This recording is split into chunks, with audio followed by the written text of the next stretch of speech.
Baik, eh, kita mulai aja. Bismillahirrahmanirrahim. Assalamualaikum warahmatullahi wabarakatuh. Selamat pagi semuanya. Alhamdulillah kita bisa berjumpa kembali di mata kuliah pemrograman berbasis mobile untuk pertemuan yang kedua. Ya, saya ingatkan mungkin sebelum lebih lanjut untuk segera mengisi daftar hadir atau daftar absen bisa via QR code atau e-learning ya di MMP, mengisi daftar attendance di situ. Untuk mata kuliah mobile seperti dijelaskan di pertemuan yang pertama kemarin, kita menggunakan framework Flutter begitu, dan untuk menggunakan framework Flutter ini bahasa programmer yang digunakan adalah bahasa Dart ya. Jadi mungkin ini sepertinya bahasa programan yang baru kalau saya tidak salah, karena mungkin di semester-semester sebelumnya Anda belum pernah mendapatkan bahasa programan ini. Mungkin Python sudah ya. Java saya kurang tahu apakah Anda dapat Java atau enggak. Kalau di web mungkin ada PHP dan sebagainya. Mungkin ini bahasa programan yang baru. Oleh karena itu mungkin untuk pertemuan kedua ini ya sesuai judulnya, yaitu kita mencoba mengenal ya bahasa Dart itu seperti apa. Kalau Anda mungkin sudah terbiasa dengan berbagai bahasa programan yang lain, semacam Python atau Java atau PHP, Anda sudah terbiasa tentang konsep pemrograman, insya Allah nanti tidak ada kesulitan yang cukup signifikan. Mungkin berbeda hanya pada segi sintaks atau tata cara penulisan. Untuk algoritma, alur, dan lain-lain, untuk pencabangan, perulangan, kemudian menggunakan variabel tidak jauh beda, sehingga mungkin lebih cepat untuk difahami. Baik, Velsa juga sudah ada di e-learning dan cukup banyak slide-nya, 43 slide, jadi mungkin akan ada beberapa part atau bagian yang saya skip ya, yang mungkin bisa dipelajari sendiri dan mungkin menurut saya mudah karena Anda mestinya sudah pengalaman dengan pemrograman, jadi mestinya mudah dan bisa di skip. Baik, yang pertama terkait Dart ini, asumsi dari saya mestinya kalau di pertemuan satu kemarin kan sudah ada kita minta untuk install ini ya, Flutter dan lain-lain ya. Jadi kalau itu sudah terinstall, Anda pakai editor apa misalnya? Anda pakai kode editor apa nih? VS Code atau Android Studio atau yang lain? Itu Pakai Viscode, Pak. VS Code ya. Jadi mestinya otomatis biasanya kalau kita buka file apa namanya? Anda sudah ngisa SDK-nya Flutter gitu, Anda create new Dart itu nanti otomatis dia akan menginstal library yang dibutuhkan. Nah, di sini ada setidaknya ada 7 bagian ya dari pembelajaran kita pada pagi hari ini, mengenali Dart, kemudian variabel, operator, decision, control flow, dan function serta kelas. Ya, semoga nutut untuk bahas semuanya ya. Yang pertama adalah awalnya tentu saja bagaimana membuka atau membuat sebuah aplikasi Dart nah di sini dicontohkan menggunakan editor Visual Studio Code. Ya, caranya cukup sederhana, Anda buka Visual Studio Code-nya. Ini asumsinya Flutter-nya sudah terinstall ya. Anda sudah jalankan Flutter, Doctor, dan seterusnya itu, mestinya sudah. Dan nanti Anda buka VS Code, Anda perlu Ctrl Shift P sih biasanya shortcut-nya ya. Tipsnya itu kan salah satu tips kemarin, hafalkan shortcut. Nah, shortcut-nya itu Ctrl Shift P, atau kalau nggak hafal ya cukup pilih menu View, kemudian masuk ke command palette. Nah, di sini nanti Anda ketikkan mau bikin apa nih? Mau bikin Dart. Nah, ada pilihan ya. Karena kita objektifnya ya mengenali Dart saja, ya membuat aplikasi simple, ya pilih yang opsi paling bawah, Simple Console Application. Nah, itu Anda pilih, nanti oleh VS Code-nya langsung dibuatkan semacam template seperti ini. Gitu. Nah, ketika kita membuat program dalam bahasa Dart, nama filenya itu ya .dart begini. Nah, nama file .dart. Nah, kita bisa memasukkan beberapa function. Nah, namun ketika kita hendak menjalankan, maka oleh Dart-nya dia akan dicari mana function main-nya, nama fungsinya main ini, dan itulah yang akan dijalankan.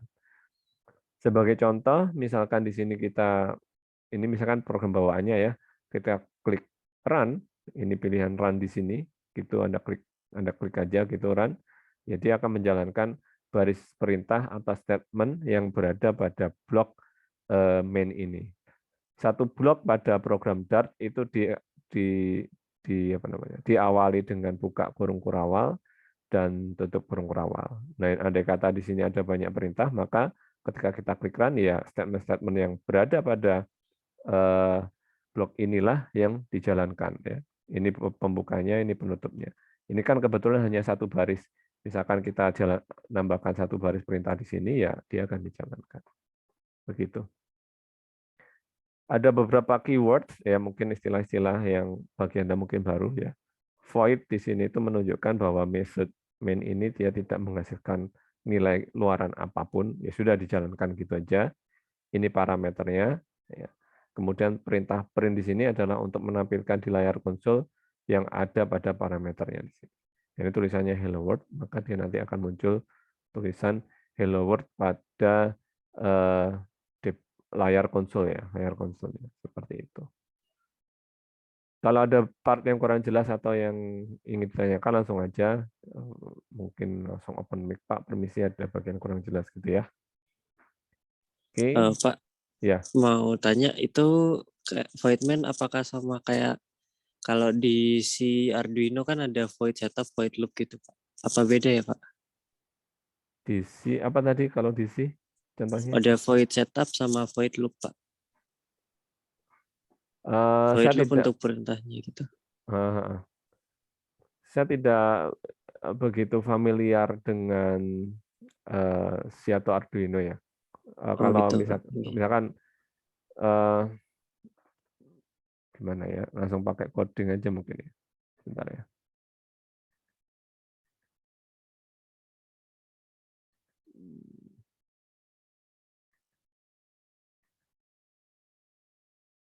Pengalaman pakai ini ya berarti Masnya ya, pakai apa namanya? Nggak pakai Arduino IDE Pak. ID. Ini kan ada method main ya, misalkan kita buat bikin method baru lah, misalkan apa ya, void coba begitu. Kemudian ya sederhana aja, misalkan hanya mencetak print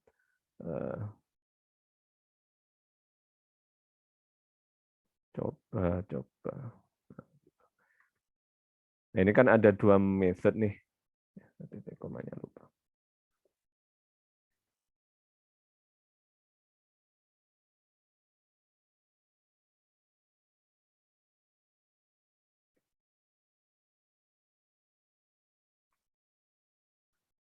Oke ya, ada dua method. Nah, ini kalau kita jalankan, ya.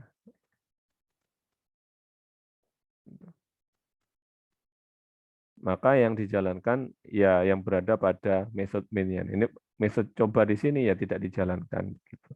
Misalkan di sini ada banyak sekali method begitu, maka ketika kita klik run begitu atau kita klik jalankan, maka yang oleh Dart-nya dicari mana method main-nya dan satu blok perintah itu yang dijalankan. Saya kurang tahu kalau di Arduino biasanya sih memang kita buat method, nanti dia akan mencari method mana yang dijalankan. Nah, saya kurang tahu sih kalau si di Arduino itu method apa namanya. Bisa jadi yang setup tadi atau apa tadi. Bisa jadi seperti itu ya. Saya kurang tahu juga kalau si atau Arduino. Mungkin begitu ya jawaban Iya dari Pak. saya. Kalau untuk yang di situ yang void setup untuk penulisan kayak variabel atau perkenalan gitu Pak. Void loop-nya itu untuk perintahnya Pak. Gitu sih Pak. Jadi Oh, kayak oke. perulangannya gitu Pak. Kita Ya, nggak perlu menuliskan berulangan lagi gitu apa. Beda berarti ya Pak ya. ah, ya karena saya tidak punya experience di, Oh nggih. jadi nggak berani jawab ya. Mungkin Iya saya. Pak, oke. Makasih Pak. Oke ya, mungkin seperti itu. Sambil lanjut mungkin. Eh, Nah, yang pertama kemudian tentu saja kalau kita belajar bahasa programan ada namanya variabel ya. Variabel itu ibaratnya sebuah wadah di mana kita bisa meletakkan data di situ. Nah, data ini bisa berupa macam-macam, bisa jadi objek atau bisa jadi sebuah nilai tertentu dengan tipe data tertentu. Nah, untuk di Dart itu salah satu cara untuk mendeklarasikan sebuah variabel, kita bisa menggunakan keyword namanya var. Var spasi diikuti dengan nama variabelnya, begitu. Diikuti dengan nama variabelnya, kemudian langsung kita assign dengan isi variabelnya, begitu. Nah, di sini dicontoh di kode program, kita buat variabel dengan nama, begitu, diisi dengan tipe data string dengan tulisan Andi. NIP dengan integer 10, 10, seperti itu. Untuk mengaksesnya bagaimana? Untuk mengakses kedua variabel ini, untuk mengaksesnya dengan cara ini simbol apa nih? Simbol dolar, begitu. Nama variabelnya apa? Nah, sebagai contoh di sini kita hendak menuliskan menampilkan di layar konsol nama, nah kemudian isi variabel nama, nah di sini dolar nama, NIP dengan kemudian diisi variabel NIP dengan cara menuliskan dolar NIP seperti itu. Bisa juga dengan dynamic, ya, dynamic seperti ini. Dynamic ID begitu. Bedanya apa? Kalau var dia kita bisa mengganti begitu, tapi tipe datanya nggak boleh ganti. Kalau dynamic itu bisa diganti isinya sekaligus tipe datanya seperti itu. Ini contohnya yang ini ya. Ini kan isi variabel ID nih. Nah, kalau kita lihat ID kan dynamic dia. Pertama diisi dengan tipe data berupa string begitu, belum gitu kan, tanda petik dia string. Nah, ini kemudian disampaikan di layar isi datanya belum. Kemudian kita ganti dengan tipe data integer begitu. Nah, bisa seperti itu. Kalau var dia tidak bisa. Nah, Mau bagaimana tanya, Pak? kalau ya gimana? Berarti kalau untuk yang pakai var itu harus ngerubahnya harus diinisiasi awal variabel ya, Pak ya? Beda Merubahnya. dengan dynamic yang bisa dirubah kapan aja ya, Pak? Dengan Kalau var mengikuti juga line bisa. bawahnya. Maksudnya gimana? Kalau var, Untuk ya gimana Mas ya? Gimana tadi? Jadi kalau nama, nama var itu ya kita buat variabel dengan nama tertentu ya. Nah, itu nanti di tengah jalan dia memungkinkan untuk berganti nilainya. Namun tipe datanya tidak boleh seperti itu. Kalau di sini sudah diassign dengan apa nih? String, maka ya tetap nanti misalkan Andi jadi Bejo atau yang lain gitu. Begitu juga untuk NIP. berarti untuk tipe datanya nggak bisa diganti ya, Pak? Cuma bisa diganti isinya aja ya, Pak ya? Iya. Oh iya, Pak. Baik, Pak. Paham, Pak. Oke ya. Nah, namun bagaimana jika kita pengen, wah kalau gitu kan macam-macam nih. Nggak bisa jadi kan kita pengen spesifik, kita bikin variabel ini, tipe datanya ini, tidak boleh diisi dengan tipe data yang lain. Gitu. Nah, kita juga bisa menspesifikkan dengan berbagai tipe data yang ada.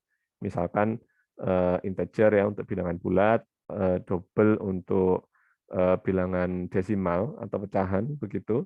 Kemudian string, kalau datanya berupa teks, dan boolean kalau datanya berupa nilai boolean true atau false begitu.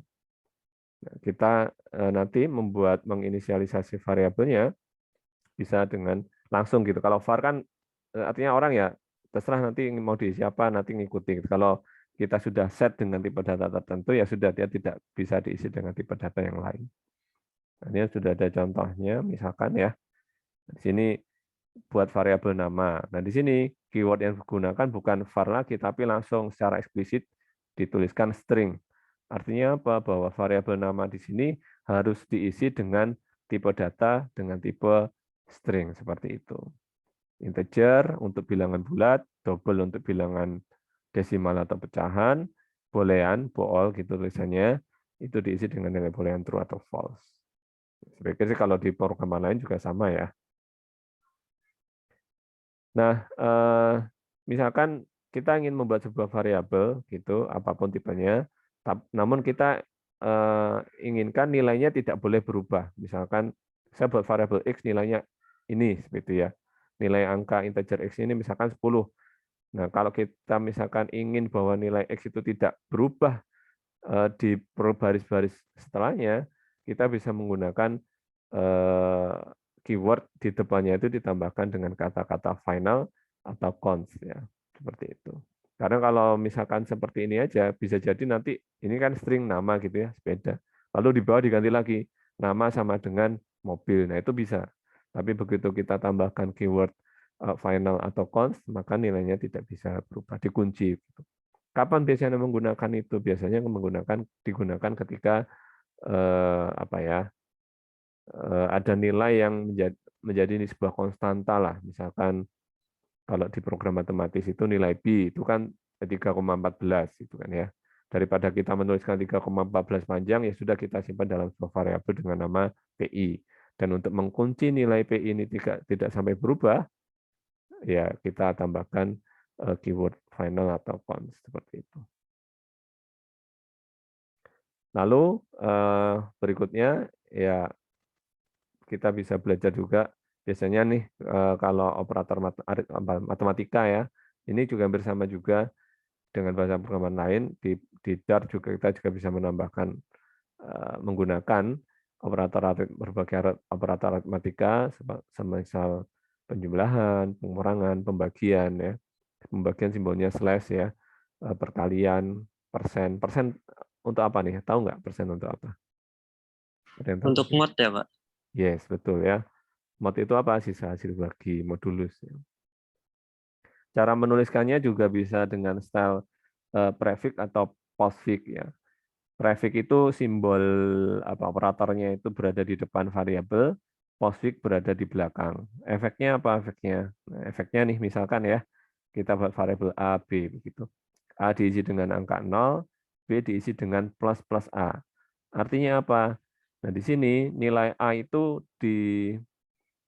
dinaikkan 1, ditambah 1 begitu, kemudian dimasukkan ke B. Nah, di sini misalkan A kan 0 nih, B itu plus plus A. Oh, berarti A-nya ditambah 1, diincrement, begitu, lalu dimasukkan ke variabel B. Sehingga B sekarang 1. 0 tambah 1 kan 1. Gitu. Nah, kalau A++, ya, nanti A-nya itu dinaikkan 1 setelah dimasukkan ke B. Jadi angka 0 di sini dimasukkan di-assign ke B, baru nilai A-nya ditambah 1. Kalau kita lihat di sini kan A0, B sama dengan A++. B-nya tetap 0, tapi sekarang A-nya 1. Seperti itu. Kalau plus plus A itu dijumlahkan terlebih dahulu, baru dimasukkan. Kalau A++, A-nya dimasukkan, sehingga B-nya sekarang 0, baru A-nya sekarang 1. Seperti itu perbedaannya. Untuk operator yang lain ya minus-minus dan kali-kali juga sama ya logikanya. Kalau ditaruh di belakang variabel, ini nggak tahu nih di belakang atau di depan bacanya. Sebelum nama variabelnya itu dilakukan terlebih dahulu operasinya entah penjumlahan atau perkalian, baru ditambahkan dimasukkan ke variabel yang lain. Kalau dia diletakkan setelah nama variabel, oh berarti dia dimasukkan ke B dulu, baru nilainya dilakukan operasi pengulangan seperti itu. Lalu selain operator aritmatika, kita juga bisa menerapkan operator pembandingan ya, lebih besar, lebih kecil, tidak sama dengan. Saya pikir di bahasa programnya juga sama, simbolnya juga tidak jauh beda.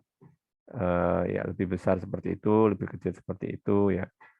Saya pikir seperti ini. Sebenarnya mudah sih ini, nggak ada perbedaan dengan bahasa yang lain. Nah, kemudian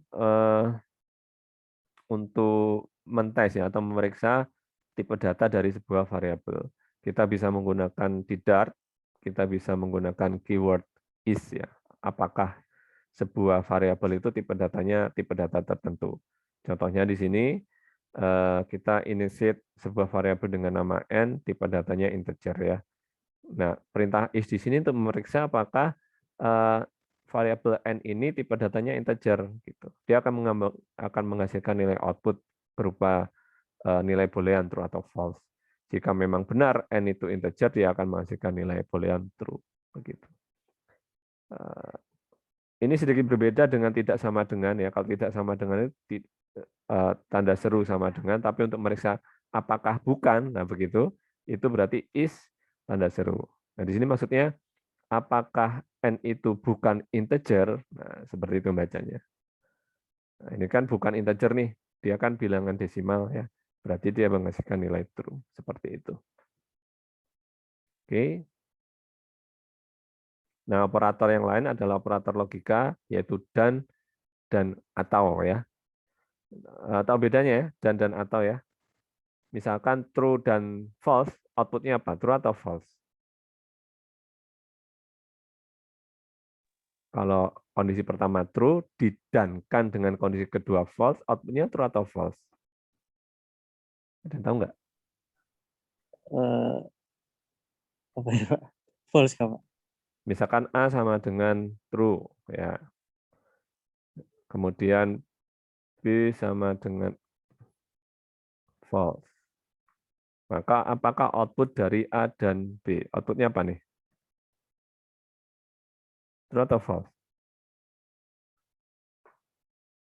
Outputnya adalah false. Kalau A atau itu B, nah ini outputnya apa nih? Outputnya True, true. Pak. Nah, gitu ya. Kalau dan itu dia hanya true jika kedua kondisi bernilai true. A dan B sama-sama true, nah itu dia true. Tapi begitu salah satu false atau kedua-duanya false, nilainya menjadi false.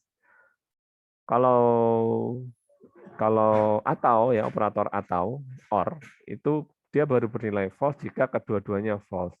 Jika kedua-duanya true atau salah satu true, ya dia menghasilkan nilai true seperti itu. Ya, dan di bahasa programan lain juga sama ya, dan operator terkait operator dan atau ini. Oke, kemudian operator sama dengan sendiri digunakan untuk mengassign sebuah apa namanya nilai tertentu pada sebuah variabel ya. A sama dengan apa? Itu mengassign nilai ini ke variabel A. Nah, kita juga bisa menggunakan opsi tanda tanya ya. Tanda tanya ini maksudnya jika misalkan kita punya perintah B tanda tanya value begini, dia akan meriksa apakah B sudah ada isinya atau masih nol, masih apa? Masih belum ada isinya. Jika nilai B itu masih nol, dia akan diberikan value tertentu. Nah, berbagai compound assignment yang bisa digunakan juga adalah dengan cara memberikan operator kemudian sama dengan. Nah, ini beberapa contohnya. Sebagai contoh ya, misalkan saya nuliskan dengan cara seperti ini, A plus sama dengan B. Itu maksudnya sama dengan nilai variabel A yang baru diisi dengan nilai variabel A yang lama dijumlahkan dengan B. Cara ringkas menulisnya dengan cara seperti ini. Dan ini berlaku untuk operator-operator yang lain ya. Begitu. Oke, kemudian beberapa metode yang bisa bukan metode ya, nilai apa ini istilahnya, properti dari sebuah variabel yang bisa kita gunakan, yaitu beberapa contoh ini. Fungsinya untuk apa? Untuk memeriksa, ya misalkan finite, ya, apakah memeriksa sebuah variabel itu berupa bilangan finite. Atau memeriksa sebuah variabel itu berisi bilangan negatif, genap, atau ganjil. Sebagai contoh di sini saya buat variabel dengan tipe data integer, diisi dengan angka 10. Nah ini fungsinya untuk memeriksa apakah nilai 10 ini genap atau ganjil. Is even itu untuk memeriksa dia genap, is even untuk memeriksa dia apakah dia ganjil. Outputnya berupa nilai boolean true atau false.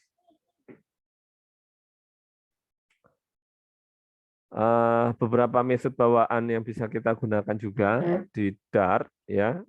Ya contohnya di sini ada fungsi apps ya, sale, floor, reminder dan seterusnya. Mungkin nanti penjelasan tiap metode silakan dicari di dokumentasinya Flutter. Sebagai contoh di sini fungsi apps ya untuk menghasilkan nilai absolut sebuah variabel.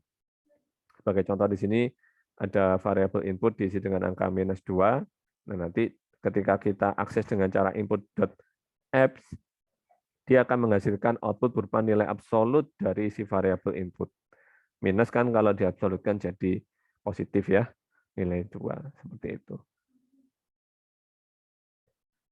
Lalu itu tadi kan kita sudah mengolah data-data angka ya dengan berbagai cara tadi ya, dijumlahkan, dikalikan, dicek isinya. Nah, bagaimana untuk tipe data yang berupa non angka, non numerik ya, atau string ya. Untuk data string beberapa hal yang bisa kita lakukan, kita bisa melakukan operasi interpolasi. Interpolasi itu apa? Menggabungkan dua data string. Cara menggabungkannya kita bisa menggunakan simbol plus atau kita bisa menggunakan simbol $, buka kurung, tutup kurung kurawal. Nah, di sini kita isikan datanya. Gitu. Contoh, nah di sini ada dua data string, kita gabung, ya kita bisa menggunakan tipe data, menggunakan operator plus ya. String 1 ditambah string 2 gitu. Andai kata nih, misalkan saya punya data kayak gini.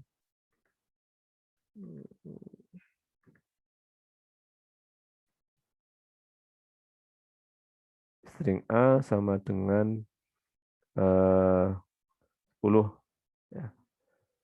String B sama dengan 20. Nah, ini kalau saya jalankan print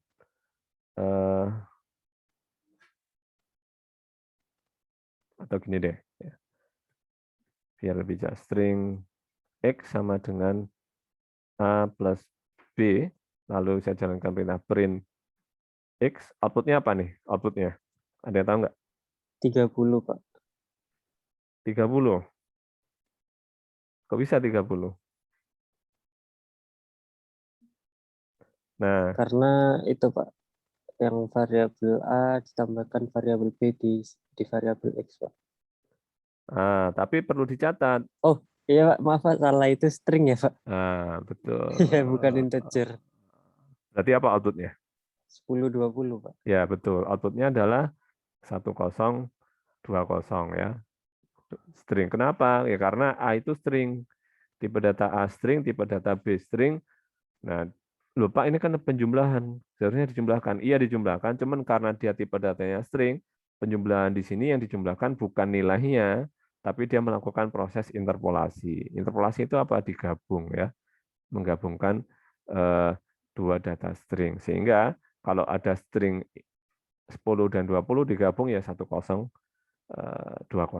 seperti itu. Nah, contohnya di sini, ini ketutupannya. Contohnya di sini kan, mana ya? Nah ini ya, hello world dijumlahkan jadinya ya hello world gandeng begitu. Gandeng. Berbeda kalau integer ya. Kalau integer dijumlahkan ketika dimasukkan variabel ya hasil penjumlahannya. Ini kan n ya, 1 plus 1 ya hasil penjumlahannya seperti itu. Beberapa properti yang bisa kita gunakan ya, is empty untuk memeriksa apakah variabel stringnya ada isinya atau tidak, length untuk memeriksa panjang stringnya, dan ada beberapa metode yang bisa Anda gunakan nanti. Silakan untuk detailnya dicek di dokumentasi Flutter. To lowercase ini untuk menurunkan, bukan menurunkan apa, merubah ke dalam huruf kecil, merubah ke huruf besar, di trim ini di spasinya itu di apa di apa ya? Di trim itu apa pastinya? Dipotong begitu, split untuk dipisah jadi beberapa karakter. Cara gunakannya mungkin ya kalau dibahas sekarang akan text time, mungkin silakan dibuka di dokumentasi Flutter. Oke, Pak, ya. mohon izin bertanya yang barusan itu. Nah, itu Ya. di sana yang untuk integer itu kan bisa menggunakan $, dan kurung kurawal ya, Pak? Integer yang mana nih? Contoh Ini. yang ya, itu nggak pakai kurung nggak apa-apa berarti. Langsung isinya gitu. Oh ini, Ya. nggak apa-apa. Nggak Dia apa-apa. kan kita sudah ada ini nih, ada simbol dolar di sini, dolar $N artinya kita mengakses isi apa nih? Isi variabel N gitu, diakses di sini, kemudian ya dimasukkan dalam sebuah data string seperti itu. Tadi kan simbol dolar ini fungsinya untuk mengakses isi data kan, gitu. Oh iya. Terima kasih, Pak. Oke. Nah kemudian tadi kita singgung loh, sering kok ada yang petiknya 1, petiknya 2 gitu kan ya.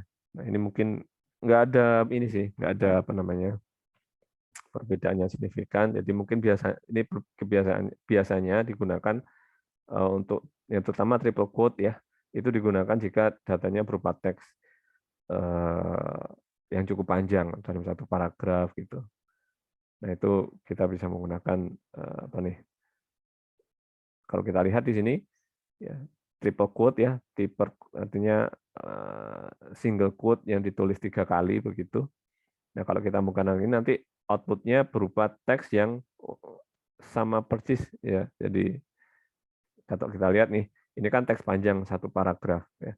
Kalau kita menggunakan single quote aja, dia akan nulisnya panjang gitu ya ke kanan. Nah, tapi bagaimana jika multi line banyak baris, daripada kita motong-motong dalam banyak tiap barisnya satu variabel string ya, kita cukup menuliskan dalam satu variabel string, kemudian tiap barisnya ya kita bisa awali dengan awali dengan tiga tanda petik ini, kemudian kalau kita lihat per barisnya dia akan ngikuti nih what makes start itu kan ya, ini baris pertama primarily, dia baris kedua dan seterusnya seperti itu.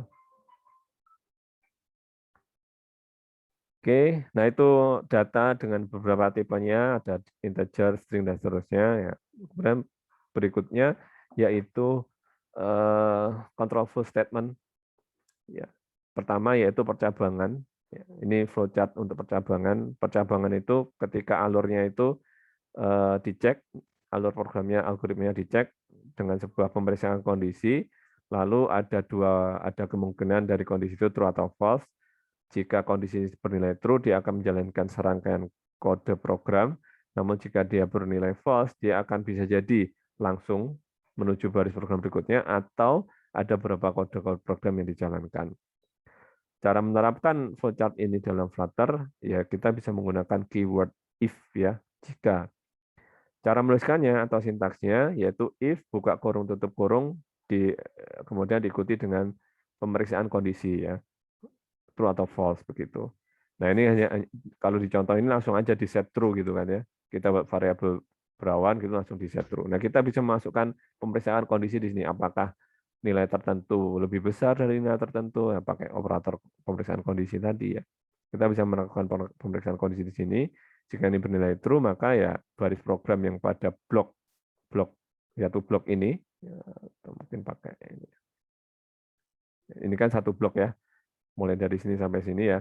Kalau ini bernilai true, ya serangkaian perintah yang berada di antara buka dan tutup kurung berawal ini yang dijalankan. Ini kebetulan hanya ada satu statement. Kita bisa masukkan statement yang lain. Nah, kalau nilai false-nya juga, kalau nilainya berupa false dan ada serangkaian perintah yang dijalankan, kita bisa menambahkan dengan perintah else. Seperti itu. Ini juga sama dengan bahasa programan lain, saya pikir nggak ada masalah ya. Oke, Pak. Nah, opsi lainnya, nah kita bisa menggunakan perintah switch case. Nah, ini kebetulan nggak ada contohnya ya. Switch case ini kita gunakan ketika percabangannya itu berupa percabangan bertingkat begitu, ada serangkaian pemeriksaan kondisi dia secara bertingkat begitu. Kan kalau pakai if else itu kan akan sangat panjang ya. Nah, bisa diringkas dengan menggunakan perintah switch case. Nah, ini kebetulan nggak ada contohnya ya. Apa sama seperti elif, Pak? Ya. Cuman kan itu panjang ya kan, if, kemudian else if ya dan seterusnya. Dan ini switch case itu switch apa gitu, satu pemeriksaan kondisi aja, nanti dari nilainya itu tergantung dari pemeriksaan kondisinya itu apakah nilainya apa gitu ya. Aduh, ini nggak ada contohnya ya. Mungkin next time ya, nanti. Iya Coba. Pak, nggak apa-apa Pak. Iya Pak. Ini betul langsung ini ya, langsung for. Mungkin ini ya kalau Anda ini nanti silakan dicari lah ya, switch case di Flutter seperti apa. Lalu berikutnya itu tadi percabangan, berikutnya yaitu perulangan atau looping di Flutter. Sorry kok Flutter ya, Dart ya, Dart. Flutter itu nama framework-nya, Dart bahasa programnya. Perulangan atau looping di Dart itu kita bisa menggunakan serangkaian perintah. Yang pertama yaitu for, menggunakan perintah for. Nah, for sendiri ada beberapa cara ya. Yang pertama dengan cara standar seperti ini. For itu diikuti dengan parameternya lah, bukan parameter ya. Pemeriksaan kondisinya di sini dia dibagi dalam 3 bagian. Pertama adalah inisialisasi variabel counternya, diikuti dengan kondisi pengecekan kondisinya, dan kemudian tiap kali perulangan nilai i-nya naik bertambah berapa.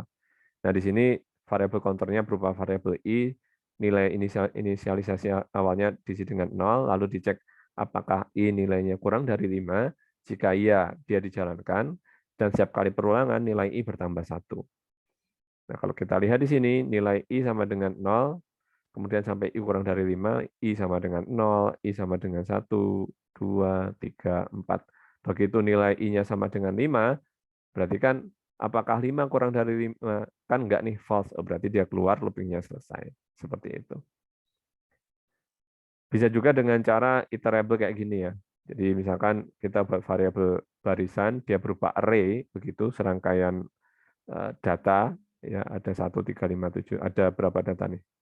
Ada 5 data. Nah, di sini var gitu kan. Kita buat variabel dengan nama bilangan.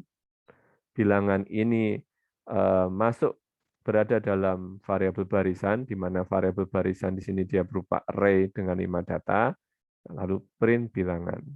Nah, bilangan di sini nanti urut nih 1, 3, 5 gini ya. 1, 3, 5, 7, 9. Nah, ini digunakan misalkan jika datanya sudah eksplisit kayak gini ya. Sudah jelas ada serangkaian data, ya cukup kita bisa gunakan cara seperti ini. Bisa juga dengan cara seperti ini ya. Variabel barisan berupa array, kemudian perintahnya kita bisa menggunakan for each. For each bilangan itu. Jadi ini dicek nih, di mana bilangan itu adalah bilangan out ini apa? Kalau event itu genap, out itu ganjil ya. Jadi ada pemeriksaan kondisi. Jika bilangannya itu ganjil, maka tiap bilangan ganjil yang ada pada variabel barisan ini ditampilkan. Begitu. Ada 1, 3, 5, 7, 9. Pak, saya nggak biasa pakai ini, pakai if aja. Jadi di loopingnya dicek, jika bilangan ganjil, print. Nah, silakan. Itu style ngodingnya bisa jadi kayak itu juga. Silakan. Oke. Nah, ini saya bersihkan dulu. Berikutnya, untuk looping, kita bisa menggunakan perintah while dan do while ya.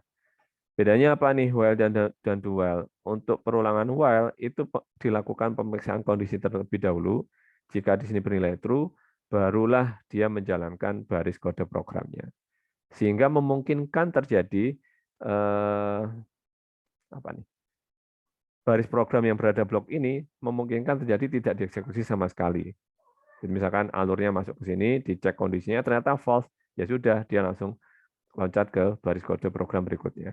Sehingga tidak terjadi looping sama sekali begitu.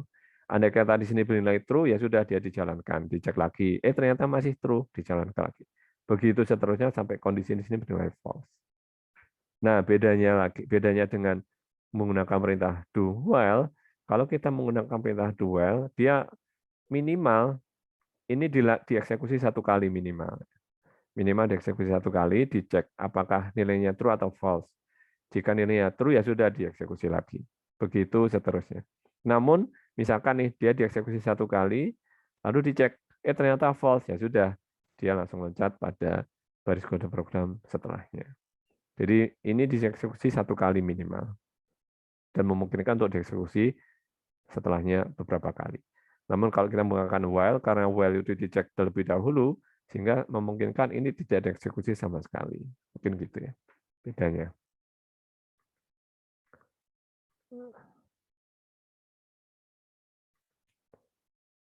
Nah, bagaimana jika di tengah-tengah loopingnya itu kita menghendaki loopingnya berhenti karena suatu kondisi begitu. Nah, kita bisa menggunakan perintah break ya, break atau continue. Bedanya apa? Kalau break ya sudah loopingnya berhenti total gitu. Nah, contohnya di sini kita lihat ada variabel barisan ya, array 1 sampai 9. Nah, ketika nilai variabel bilangan itu nilainya lebih besar dari apa nih? Dari 7 gitu. If bilangan lebih besar dari 7 gitu kan. Itu langsung break, selesai dari looping dan loopingnya langsung berhenti. Kita lihat ya, 1 gitu kan. Bilang kan dia urut nih 1 2 3 4 5 6 7. Begitu dia 8, apakah 8 lebih besar dari 7? True, langsung break. Ya sudah selesai, exit ya, keluar dari looping. Nah, kalau continue dia seperti break tapi dia nggak berhenti loopingnya, tapi loncat pada looping setelahnya. Contohnya di sini ya, kita buat variabel bilangan 1 sampai 9, kemudian var bilangan in barisan, artinya kita trace iterasi mulai indeks ke 0 di sini. Jika bilangan itu out ini ganjil, continue gitu kan. 1, apakah genap? Ya, continue. Nah, continue di sini dia seakan-akan break tapi dia masih lanjut ke iterasi berikutnya, continue. Jadi angka 1 nggak muncul. 2, apakah 2 itu ganjil? Tidak, oh berarti dicetak di layar. 3, apakah 3 itu ganjil? Iya, oh berarti continue. Continue itu artinya dia berhenti di sini, baris program setelahnya itu tidak dieksekusi, tapi dia lanjut ke looping setelahnya. Sehingga kenapa angka 1 di sini tidak dicetak? Karena ini di skip ya, perintah print bilangan di skip. Seperti itu. Kalau break berhenti total dia. Langsung keluar dari perulangannya. Ini bedanya itu mungkin. Oke, logika pemrograman selesai. Nah, berikutnya ke tipe data lanjut ya. Di Dart, ini tadi udah kita pakai ya. Pertama adalah kita bisa menggunakan list atau array istilah lainnya. List itu satu variabel berisi nilai banyak nilai ya. Dan untuk membedakan kita pakai indexing, diawali dengan indeks ke 0 seperti itu. Nah, contohnya di sini indeks ke 0 itu 1, kedua itu indeks ke 1 itu isinya 2 dan seterusnya. Nah, di sini dicek ya indeks ke 0 nih, oh berapa angka 1 gitu kan. Lalu indeks ke 1 diisi 1, yang awalnya itu 2 diisi dengan angka 1 sehingga nanti outputnya 1, 1, 3, 4, 5. Angka 2 di sini karena dia berada di indeks ke 1 diganti dengan 1 ya, ini tadi. Seperti itu. Nah, tipe data lanjut berikutnya yang bisa kita gunakan yaitu map. Map ini tipe data yang berupa satu datanya itu berupa pair ya, satu pasang antara key dan value. Nah, dia cara menuliskannya yaitu dengan kurung kurawal begini. Ada variabel hadiah tipe datanya map. Dia dibuka dengan tutup kurung kurawal. Nah, di sini key-nya ini dia berupa isi datanya itu berupa pasangan key dan value. Ada 3 data ya. Di sini ada 3 data. Data pertama key-nya itu pertama, value-nya kulkas. Data kedua key-nya itu kedua, value-nya TV. Data berikutnya itu key-nya atau kuncinya itu ketiga, value-nya kipas. Seperti itu. Kalau cara seperti panjang yang bisa juga nuliskan dengan cara seperti ini ya. Gitu ya. Jadi key-nya 1, value-nya 1 gitu. Ini juga ada 3 data. Nah, ini kalau nyetak di layar ya langsung aja bisa langsung print apa nih gitu. Kalau dicetak begini ya sudah muncul semua nih. Pertama kulkas, kedua. Bagaimana jika kita ingin mengakses salah satu dari datanya saja? Kita bisa menggunakan indeks ya. Bilangan ke 1. Nah, ini nih. Ini kan indeks ke 0, indeks ke 1, indeks kedua. Nah, indeks ke satunya itu berupa pasangan nilai Q apa namanya? Q dan value tadi, Q dan value ya. Ini indeks ke 0, indeks ke 1, indeks ke 2. Nah, ini yang diakses adalah bilangan indeks ke 1, berarti ini yang diakses. Gitu. Ini mestinya apa nih? Oh ini ya, 1. Ini. 1. Oh sorry, bukan indeks ya. Kalau map itu diaksesnya berdasarkan ininya, key-nya ya, key-nya ini one. Kemudian di sini length itu baru diisi dengan panjangnya. Sorry, mohon maaf ya. Kalau yang ini kalau indeks ini list, tapi kalau kita karena dia map, diaksesnya itu berdasarkan ininya mana nih? Bilangan, map dengan key 1. Key 1 kan ini nih. Isi datanya apa? Value-nya ya Tuhan. Seperti itu. Mohon maaf tadi salah. Kalau yang Berarti indeks bukan tadi, dari nol ya Pak? bukan dari nol. Sorry ya. Kalau yang dari nol itu yang list tadi. Baik Pak. Oke. Nah, ini penerapannya seperti ini, mungkin nanti silakan dicoba ya. Lalu kita masuk berikutnya yaitu function atau istilahnya method atau istilahnya subroutine, banyak istilah ya. Biasanya beda bahasa programan, beda istilah. Kalau di Java istilahnya method ya. Kalau mungkin di Python atau yang lain pakai function atau prosedur ya gitu. Di Dart untuk mendefinisikan sebuah function ya kita bisa langsung menuliskan dengan cara apa nama functionnya gitu ya. Kemudian buka kurung tutup kurung, kita nanti bisa menambahkan parameter di sini, kemudian buka kurung kurawal tutup kurung kurawal dan serangkaian statement. Nah, cara nuliskan definisikan seperti ini, manggilnya apa? Ya langsung aja dipanggil nama fungsinya apa, gitu. Buka kurung tutup kurung, kalau ada parameter yang Anda bisa menambahkan di sini, lalu titik koma. Bagaimana dengan function-function yang dia punya nilai kembalian atau return type? Itu kita bisa nuliskan tipe data kembaliannya apa pada bagian return type-nya di sini, diikuti dengan nama fungsinya. Gitu ya. Kalau pakai parameter, nah misalkan ada 2 parameter dengan tipe data tertentu, ya kita bisa menuliskan seperti ini. Mungkin langsung contoh ya. Ini mungkin beberapa contoh. Contoh pertama, ini yang bukan main-nya ya. Di sini yang kita highlight bukan function main-nya yang kita perhatikan, tapi ini nih, bagaimana membuat function-nya. Di sini kita membuat function dengan nama print integer, ini nama function-nya. Ada 1 parameter dengan tipe data integer. Gitu. Nah ini output-nya apa nih? Kalau perintah print integer dijalankan apa? Dia akan menuliskan yang ini ya, input ini kan parameternya tadi. Ini mendefinisikan metodenya di sini, cara dipanggil di sini nih. Ya, gitu. Print integer bilangan. Bilangan nanti masuk sebagai parameter, sebagai input di sini, lalu dicetak di layar, output-nya 1. Ini juga sama seperti itu ya. Jadi nama fungsinya check number 1 gitu, check 0 lah, sorry. Lalu ada 1 parameter. Dia akan menghasilkan nilai, ada return-nya ya di sini, apakah input sama dengan 0 gitu.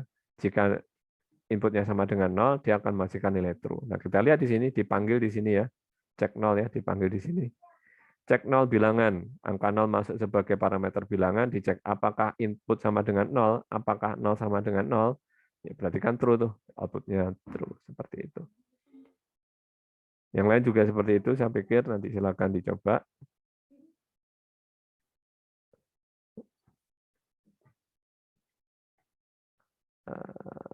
Next. Lanjutannya ya. Kalau tadi kita bikin function dengan 1 parameter, bagaimana jika ada 2 parameter dan mungkin salah satu dari parameternya sifatnya opsional, tidak wajib kita beri. Nah, di sini contohnya, jika misalkan nih kita buat function, kemudian ada serangkaian parameter yang bisa dimasukkan, dan parameter di antara parameter-parameter yang kita masukkan itu ada yang sifatnya opsional. Kita bisa memberi parameter, bisa tidak.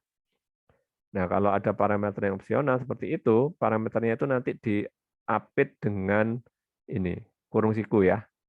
Nah, di sini kita, kalau di contoh kode programnya itu, kita membuat function dengan nama power gitu, ada 2 parameter, integer x dan integer y, langsung di set 2 gitu.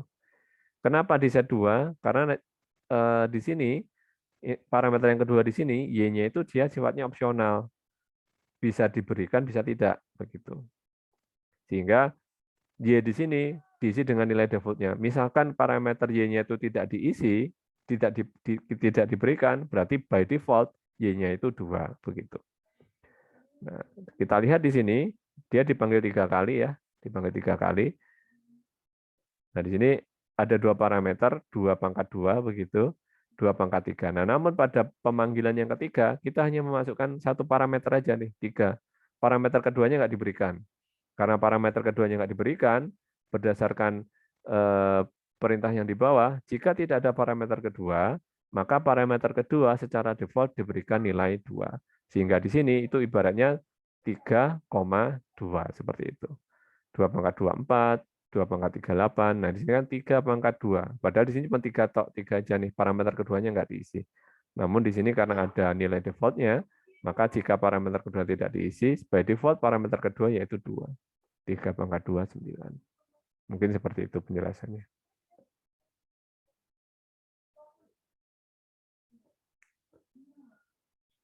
Oke. Baik, Pak. Paham, Pak. Nah, ini yang contoh berikutnya ya. Untuk opsional parameter, kita juga bisa memberikan dengan cara ini. Kalau tadi pakai kurung siku, ini pakai kurung kurawal. Kurung kurawal. Bagaimana jika dia oh itu kalau operatornya apa namanya, parameternya opsional. Tapi bagaimana jika ingin kita menekankan pada bahwa parameter tersebut harus ada isinya gitu. Nah, kita bisa menggunakan simbol add. Ini contohnya kebetulan nggak ada ya. Nah, di sini nggak ada. Tapi kalau kita menekankan bahwa parameter itu harus ada isinya, tidak boleh kosong, nah, itu kita bisa menambahkan simbol add di depan nama parameter tersebut. Nah, ini sayangnya contohnya nggak ada ya. Oke, mungkin itu. Nah, kita masuk ke Object Oriented Programming. Sudah dapat ya mata kuliah PBO, Pemrograman Berorientasi Objek ya. Di mana Ya, kalau sudah, Pak. Sudah ya. Kalau kita belajar PBO itu kan kita bisa membuat sebuah kelas, di dalam kelas itu ada atribut, ada metode, ya kita bikin objek dari kelas tersebut. Nah, hampir sama di Dart juga, bahkan Dart termasuk salah satu programan yang object oriented begitu. Nah, pertama bagaimana untuk membuat sebuah kelas pada Dart. Nah, caranya cukup seperti ini. Nah, ini mungkin kita fokusnya yang bawah ya, pada bagian bawah. Ya, contohnya di sini kita membuat sebuah kelas dengan nama point. Nah, kelas point di sini dia punya 2 atribut X dan Y. Di set secara default nilainya 0 dan 0 gitu. Nah, kemudian kalau kita belajar object oriented programming kan dari kelas kita bisa bikin sebuah objek dari kelas tersebut kan ya. Nah, di sini kita membuat objek dari kelas point itu dengan cara seperti ini.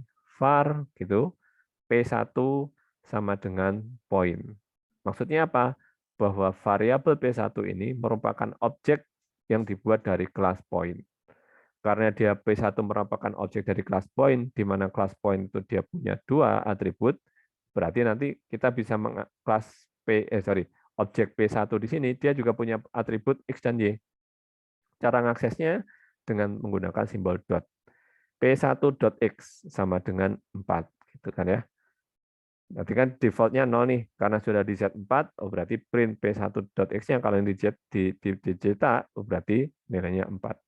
Bagaimana kalau perintah ini dijalankan? Outputnya apa kira-kira? Misalkan saya menjalankan perintah print P1.y. Outputnya apa nih berarti kira-kira? Ada yang tahu mungkin? 0, Pak. Betul, 0. Ya, Pak. 0. Karena defaultnya kan 0 nih. Betul, 0. Yang baru dirubah kan X-nya nih. Nah, tapi kalau kita langsung P.1.y, karena dia belum dirubah, ya sudah, berarti outputnya 0. Begitu mungkin.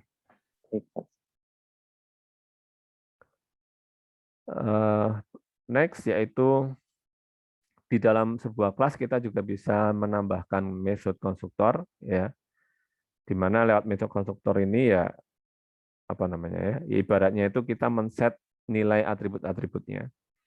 Nah, metode konstruktor, nama metodenya, sebuah metode konstruktor itu sebuah metode dengan nama yang sama persis, exactly same dengan nama kelasnya. Di sini kita punya kelas dengan nama point, Nah, di sini kita buat metode konstruktornya ya, point buka kurung ya, kemudian dua parameter gitu. Dipakainya di mana? Dipakainya di sini. Gitu. Kita buat variabel B1 yang merupakan objek dari kelas point. Nah, point 23 itu dia memanggil ini. Baris ini ya, yang saya ini ya, itu dia ibaratnya memanggil baris kode program yang ini. Sehingga parameter, atribut X-nya itu diisi dengan angka 2, atribut Y-nya diisi dengan angka 3, seperti itu.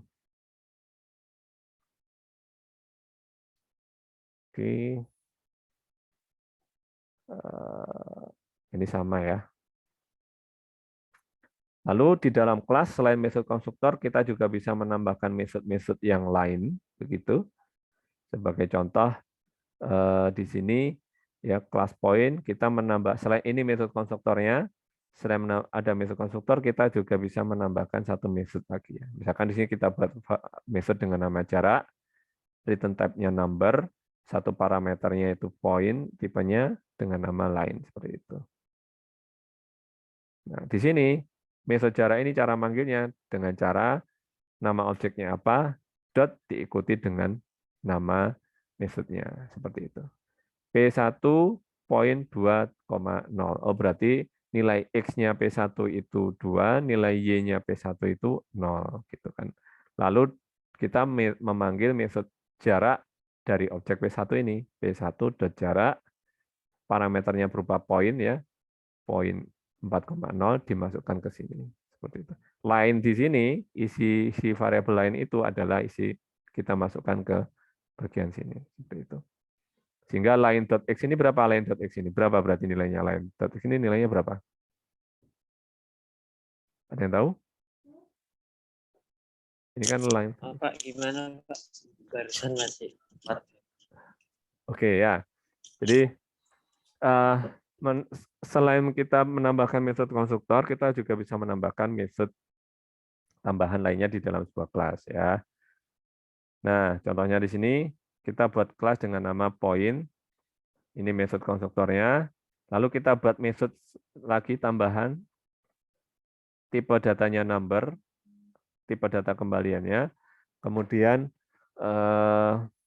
nama metodenya jarak, lalu kita tambahkan satu parameter berupa point juga. Nantinya parameternya itu dimasukkan dalam nama lain di sini, gitu. Lain ya. Nah ini kita masuk ke kelas main-nya di sini ya. Jadi kita buat variabel dengan nama P1. Tipe datanya itu yaitu apa nih? Tipe datanya berupa objek dari kelas point ya. Sehingga P1 ini point, dia berupa point. Nilai X dari P1 itu 2, nilai Y dari P1 itu 0. Karena di sini this.x, this.x. Jadi ini kan angka 2 di sini akan masuk ke sini, angka 0 di sini akan masuk ke sini. Artinya apa? Artinya bahwa P1 nilai P1.x itu sama dengan 2, kemudian nilai P1.y sama dengan berapa? 0 ya. Sampai sini paham ya? Ini masih baris kode program yang ini. Nah, lalu di bagian sini ya, kita memanggil metode jarak miliknya P1. Kalau kita lihat di sini jarak di sini nih, gitu ya. P1 jarak. Nah, parameternya berupa point 4.0. 4.0 akan masuk sebagai isi dari objek lain di sini. Poin 4,0 itu akan masuk sebagai line di sini, objek line di sini. Sehingga line ini nanti dia punya nilai X, dia punya nilai Y. Gitu. Masih agak susah nih. Nah, ini pertanyaan saya, line.x ini nanti nilainya berapa nih? Line.x ini nilainya berapa? Ada yang tahu nggak? Nah, line.4, betul. 4. Line.y isinya berapa? 0, betul. X ini nilainya berapa? 2. Betul. Y ini nilainya? 0 ya, Pak? Ya, betul sekali. Betul ya. Jadi di sini kalau saya tulis ulang, berdasarkan potongan kode di sini, berarti nanti nilai line.x itu nilainya yaitu 4, nilai line.y itu yaitu 0. Mengacu dari mana ini nilai 4 dan 0 itu? Dia mengacu dari sini ya. Gitu. Karena poin 4,0 kan masuk sebagai parameter, karena dia masuk sebagai parameter, dia digantikan dengan tulisan lain di sini, ya, nilai nama lain di sini. Saya pikir seperti itu. Nah, ini merupakan konsep di object oriented programming seperti itu ya. Ya mungkin kalau masih belum paham atau yang lain ya, kayaknya saya perlu buka-buka lagi bab tentang object oriented programming ya. Gitu. Karena kan fokus kita di sini Dart-nya ya, Dart-nya nanti sehingga bisa dipakai di pemrograman mobilnya. Jadi kita usahakan nggak terlalu banyak mengulang tentang konsep object oriented programming. Oke, mungkin itu kita lanjut aja karena sebenarnya sih waktunya udah mau habis ya. Nah, di object oriented programming di Dart juga kita juga bisa menambahkan getter dan setter. Secara umum getter setter ini fungsinya ya getter ya untuk mendapatkan nilai atribut tertentu, setter ini untuk men-set nilai atribut tertentu seperti itu. Cara makainya seperti ini ya. Rectangle.write. Nah, ini berarti kita mencoba mengakses apa namanya? Atribut write milik objek rectangle 1 gitu. Oke.